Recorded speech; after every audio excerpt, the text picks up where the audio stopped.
أعوذ بالله السميع العليم من الشيطان اللعين الرجيم بسم الله الرحمن الرحيم وبه نستعين وصلى الله على سيدنا محمد وآل بيته الطاهرين اللهم صل على محمد وآل محمد وعجل فرجه. ناظرین محترم، السلام علیکم ورحمۃ اللہ تعالی وبرکاتہ.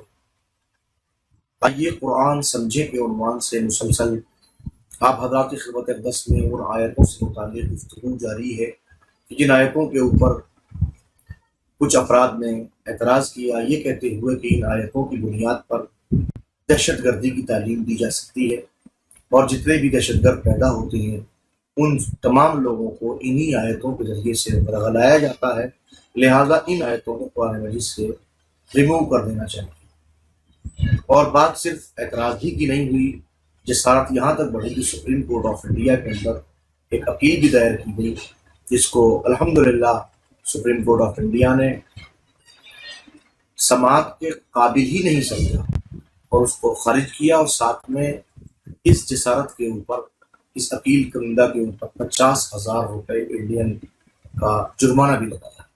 بہرحال یہاں سے بات خود واضح ہوتی ہے کہ سپریم کورٹ آف انڈیا بھی وہ اتنا بڑا جرم سمجھتا ہے اس سوچنے اور فکر کو کہ اس کے اوپر جو ہے وہ جرمانہ بھی لگاتا ہے.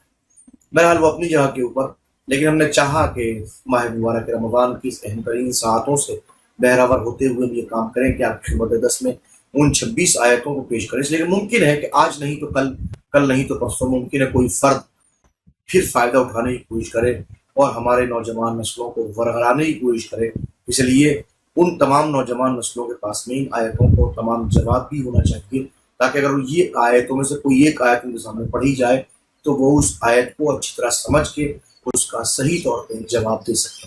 ظاہر ہے کہ ہماری فکر اس منزل میں پازیٹیو ہے اور بالکل مثبت فکر کے حامل اس منزل کے اوپر ہیں، لہٰذا ہم یہ چاہ رہے ہیں کہ اس منزل کے اوپر کوئی نگیٹیوٹی ہمارے ذہن میں نہیں ہے اور نہ ہم کسی منفی مزاج کو رکھتے ہوئے ان چیزوں کو پیش کر رہے ہیں.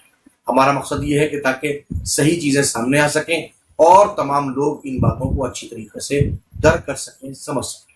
آئیے ان تمام مناظر کو دیکھتے ہوئے الحمدللہ ہم نے سورہ مبارکہ توبہ کی سب سے زیادہ 9 آیتیں ہیں ان کو مکمل کر چکے ہیں، اور الحمدللہ تقریباً ہم 19 آیتوں کو وضاحت کر چکے ہیں، پیش کر چکے ہیں، ڈیفائن کر چکے ہیں، تاکہ آپ لوگ ان تمام گزشتہ ویڈیوز کو دیکھنے کے بعد یہاں تک آئے ہیں تو سمجھ سکیں کہ 19 آیتیں وہ ہیں کہ ان کو ہم اچھی طرح سے اپنے نوجوان نسلوں کو سمجھا چکے ہیں. آج آپ کی خدمت دس میں 2 آیتیں پیش کی جائیں گی. ایک سورہ مبارکہ انبیاء جو قرآن مجید کا 21ویں نمبر کا سورہ ہے، اور اس سورہ کی 98 نمبر کی آیت کریمہ ہے. اس کو ہم پہلے پڑھیں گے، اس کے بعد میں ہم دوسری سورہ سجدہ کی آیت کو پڑھیں گے. آئیے پہلے سورہ انبیاء کی آیت کو دیتے ہیں. ارشاد ہوتا ہے انکم وما تعبدون من دون اللہ حسب جہنم انتم لہا واردون. حکم ہوتا ہے کہ بالتحقیق تم اور تمہارے وہ معبود جنہیں تم اللہ کو چھوڑ کر پوجتے تھے، وہ تمام اصنام جن کو تم اللہ کو چھوڑ کے پوجتے تھے، وہ سب کے سب جہنم کا ایندھن ہے. تمہیں بھی وہیں جانا ہے، وہ بھی وہیں جائیں گے. یعنی یہاں پہ اعتراض یہ ہوتا ہے کہ دیکھیے اللہ کے علاوہ جس کو بھی ہے وہ سب کو جہنم کے لائق بنایا جا رہا ہے، اور یہ کون سا دین ہے جو اپنے علاوہ کسی کو بھی دین نہیں سمجھتا، اپنے علاوہ دوسروں کو بالکل ناحق سمجھتا ہے، باطل سمجھتا ہے. تو یہ دین قابل پرستش نہیں ہے، قابل عبادت نہیں ہے، قابل اطاعت نہیں ہے، یہ دین قابل اتباع نہیں ہے. لہٰذا اس دین کے مطابق اپنی زندگی نہیں گزارنی چاہیے. ہمارا کام یہ ہے کہ ہم خود اپنے دین پر کاربند بھی ہوں اور دوسروں کے دین کا احترام کریں، ان کو برا نہ کہیں. اس پہ صراحتاً دوسرے کے دین کو برا کہا جا رہا ہے، جس کو تم پوجتے ہو وہ بھی اور تم بھی جہنم میں جاؤ گے. اس کا مطلب ہی وہ سب کے سب باطل ہے، اور یہ دین جو ہے وہ دہشت گردی کی تعلیم دیتا ہے. تو آئیے اس منزل کے اوپر سب سے پہلے میں خدمت میں عرض کروں کہ ہماری مختلف اور علماء اس سلسلے میں کیا کہتے ہیں. تو دیکھیے جتنے علماء کی آپ گفتگو اٹھا کے دیکھیں گے تو وہ تمام تفاسیر جو ائمہ اہل بیت کی بنیاد پہ سامنے آتی ہے، اس میں یہ بات سامنے آتی ہے کہ اسلام میں سب سے بدترین اگر کوئی گناہ ہے تو اس گناہ کا نام شرک ہے.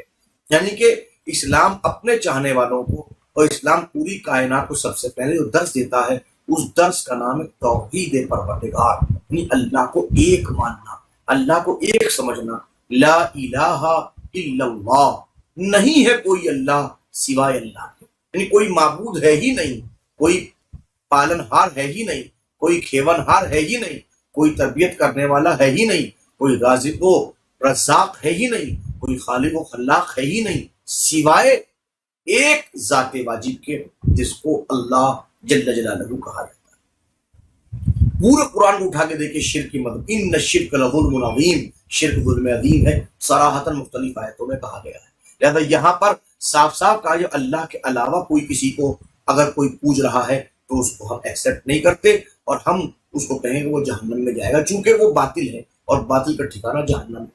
لیکن فوراً دماغ میں آتا ہے کیا اس منزل کے اوپر اسلام کا مقصد یہ ہے کہ باقی سب کو جہنم کا ایندھن بنا کے اپنے آپ کو حق ثابت کر لے، بس یہی؟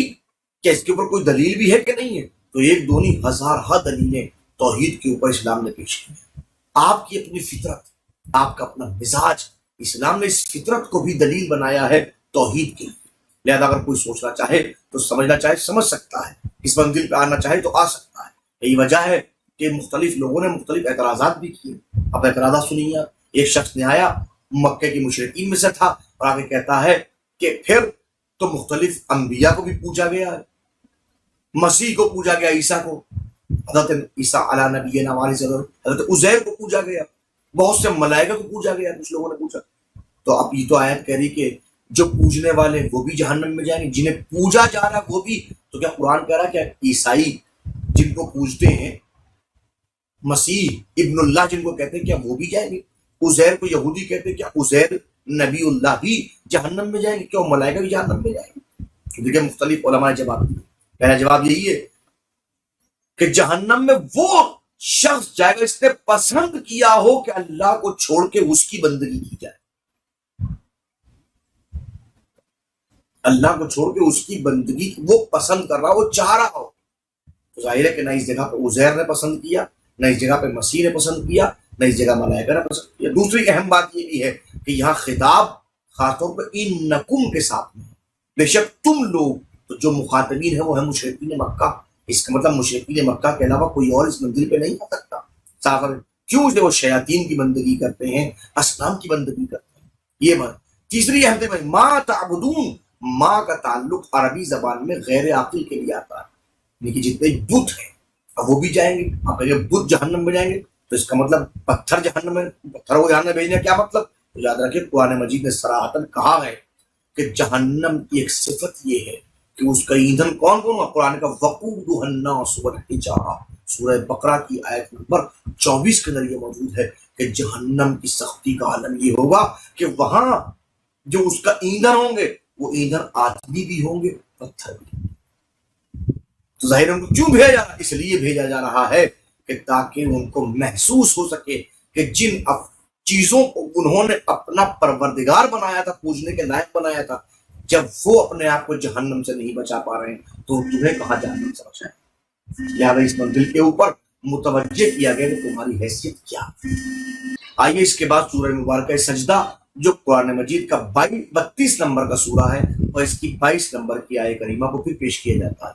آیت کا نشان 22 ہے، سورہ کا نشان 32 ہے۔ سورہ سجدہ، اس کی آیت ہے بسم اللہ الرحمن الرحیم، وَمَنْ أَظْلَمُ مِمَّنْ ذُكِّرَ بِآيَاتِ رَبِّهِ ثُمَّ أَعْرَضَ عَنْهَا إِنَّا مِنَ الْمُجْرِمِينَ مُنْتَقِمُونَ۔ اس شخص سے بڑھ کے ظالم کون ہوگا جسے اس کے رب کی تمام نشانیاں سمجھا دی گئی ہوں اور اس کے باوجود وہ ان نشانیوں سے منہ موڑ لے، اس پروردگار سے منہ موڑ لے۔ ہم مجرموں سے ضرور بدلہ لینے والے ہیں، ہم ضرور مجرموں سے انتقام لینے والے ہیں۔ لیکن آپ دیکھیے یہاں بھی کہہ دیا کہ انتقام لینا، اللہ انتقام کی بات کیوں کر رہا ہے؟ یہ انتقام کا تذکرہ کہیں نہ کہیں لوگوں کے ذہن اور سرشت کے اندر ایک عجیب کیفیت کو پیدا کرتا ہے کہ سامنے والے کو برداشت نہ کرو، اس کو ختم کر دو، بس تم باقی رہو۔ معاف کیجیے گا، پہلی بات تو یہ کہیں آیت میں ذکر نہیں، آپ اپنی سمجھ کے ذمہ دار ہیں۔ قرآن جو سمجھانا چاہتا ہے اس کو سمجھ کے آپ ذمہ دار نہیں، آپ کا کام ہے قرآن کو ویسے سمجھنا جیسے اللہ نے سمجھانا چاہا ہے۔ اس کا ذکر قرآن میں کہاں ہے؟ اور پھر دیکھیں قرآن کیا کہہ رہا ہے، صراحتاً کہہ رہا ہے کہ یہاں ظالم ہے، سب سے بڑا ظالم کون ہے؟ بتایا گیا تمہارے رب کی نشانیاں سمجھا دی گئی، دکھا دی گئی، جتنی نشانیاں تمہارے رب کی ظاہر، رب تو سامنے آ نہیں سکتا، وہ تو ہم لئی سکم اس طریح شے ہے، وہ تو انسانوں کے جیسے یا انسان کے کسی شے کے مثل ہے ہی نہیں۔ اب اس کو سمجھانے کے لیے بہت ساری نشانیوں کو سامنے رکھا گیا کہ ان نشانیوں کو دیکھو اور اپنے پروردگار کو سمجھو۔ اب اگر کوئی اپنے پروردگار کی نشانیوں کو سمجھ چکا ہو، دیکھ چکا ہو، محسوس کر چکا ہو، اور اس کے باوجود اپنے پروردگار سے منہ موڑ لے، یہ کیا مطلب؟ ادھر حقیقت بہت ساری باتیں سامنے آتی ہیں۔ یہ در حقیقت اشارہ کیا گیا ایسے مختلف واقعات کی طرف کہ جہاں مکے کے مشرکین اور مکے کے کفار بار بار رسول اللہ سے معجزات کی مطالبہ کیا کرتے، وہ کہتے آپ ہمیں یہ معجزہ دکھائیے، یہ دکھا دیں گے تو ہم ایمان لے آئیں گے، یہ دکھائیے، اگر آپ یہ دکھا دیں گے تو ایمان لے آئیں گے، آپ یہ کریے، یہ کریے۔ تو ظاہر ہے کہ مطالبہ کرنا ٹھیک ہے، نبی کو حق سمجھنے کے لیے معجزات کا مطالبہ کرنا چاہیے، لیکن مسئلہ یہ ہے کہ اگر معجزات کا مطالبہ کر لیا اور آپ کا مطالبہ پورا ہو گیا اور معجزہ سامنے آ گیا، نشانیاں سامنے آ گئی، تو اب انسانی عقل کا سرشت اور انسانی نیچر کا تقاضا یہ ہے کہ اس کو تسلیم کریں۔ معجزات نبیوں کو دیے ہی اسی لیے جاتے ہیں تاکہ وہ اپنی نبوت کو اور اپنے عہدے کو سمجھا سکیں۔ اب اگر نبی اکرم سے بات منوانے کے لیے مختلف باتوں کو پیش کیا، آپ یہ کام کیجئے، فرض کیجئے آپ اپنے ہاتھ کے اوپر کنکریوں سے کلمہ پڑھوائیے، نبی اکرم نے کنکریوں کو اٹھایا، اپنے ہاتھ پہ رکھا اور ایک مرتبہ کنکریاں بولنے لگی، اشہد اللہ الہ الا اللہ واشہد ان محمد رسول اللہ صلی اللہ علیہ وسلم، کلمہ پڑھنے لگی کنکریاں۔ تو جب بے جان پتھر کلمہ پڑھ رہے ہیں اور ان کا مطالبہ یہ تھا کہ یہ کر کے دکھائیے، کیونکہ پتھر بولتا نہیں ہے، پتھر بول رہا ہے، وہاں سے آواز آ رہی ہے، تو کیا کرنا چاہیے ان کو کرنا چاہیے کہ فوراً نبی اکرم کے اوپر ایمان لے کے آئے۔ نبی اپنے مطالبے معجزہ نہیں پیش کرتا، خود سے نبی سے مطالبہ کیا جاتا ہے تو نبی معجزہ پیش کرتا ہے۔ اب اگر کوئی ایمان نہیں لے کے آتا تو اب یہ اللہ کا طریقہ کار ہے کہ وہ ہمیشہ مجرموں سے، مجرم وہ کہ جو اللہ کے معجزے کے اوپر دیکھنے کے باوجود بھی ایمان نہ لائے، اس سے منہ موڑ لے، اسے فوراً انتقام دیتا ہے۔ اس آیت میں اسی بات کی طرح اشارہ بھی کیا گیا جو معجزات کے دیکھ لینے کے بعد بھی اگر انکار کر رہا ہے، منہ موڑ رہا ہے، تسلیم نہیں کر رہا ہے، تو پھر یاد رکھو انتقام الہی بہت بڑا ہے۔ انا من المجرمین منتقمون، یاد رکھو جو مجرم ہوتا، مجرم کون ہوتا ہے؟ مجرم وہ ہوتا ہے جس کو حق بات کا پتہ ہو اور پھر جرم کر رہا ہو۔ یہ جرم ہی تو ہے کہ جب نشانیاں دیکھ لی گئی اور پھر بھی نہیں مان رہا ہے۔ پہلی آیت اشارہ کرتی اس بات کی طرف کہ جو اللہ کے علاوہ کسی کو پوج رہا ہے تو ظاہر ہے کہ اللہ کو سمجھ رہا ہے کہ اللہ بھی ہے اور اللہ کو چھوڑ کے پوج رہا ہے، تو اس کا مطلب وہ بھی مجرم ہے، جیسا وہ جہنم کے لائق ہے۔